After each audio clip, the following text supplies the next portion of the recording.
Today, you're going to learn the 3 ways social media hijacks your identity without you even realizing it. Why you might not know who you really are underneath the performance. Did you know that each time you post on social media, you're performing? Watch how you feel when you post. Do you usually forget about the post you've made? Or do you then start to think about who's engaging with it, who's going to like it, and what people are going to think? Then, my dear friend, you're performing. I know this because I've been completely social media free for 5 years now. I went through the identity crisis when I first quit, and it took me a good 3 years to finally understand what had happened to my sense of self. When I first got rid of social media, I felt completely lost. I remember it feeling like the whole world was logged in and I had just unplugged. Life without social media back then felt daring. It felt empty because there was this stillness that I wasn't used to. I had spent most of my time in front of a screen. So this was really the first time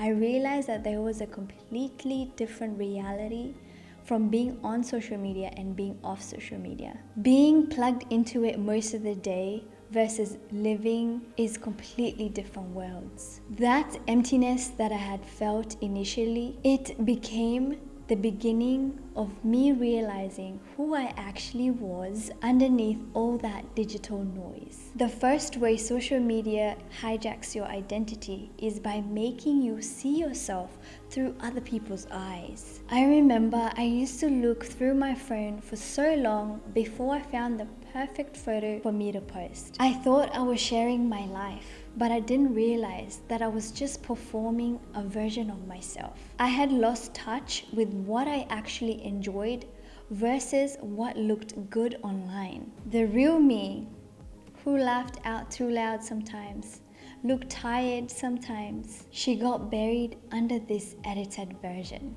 When you're constantly performing for others, you lose connection with your authentic experience. If this video is hitting home for you, a like really helps others find this video. Subscribe if you want more content about breaking habits that don't serve us anymore. The second way is the comparison trap. Social media doesn't just show you other people's lives. It trains your brain that your real life isn't enough. I couldn't enjoy a beautiful sunset without thinking, is it Instagram worthy? I couldn't enjoy my progress because I always saw that there was someone else who was always further ahead than me. I was measuring my behind the scenes with everyone else's highlight reel 24/7.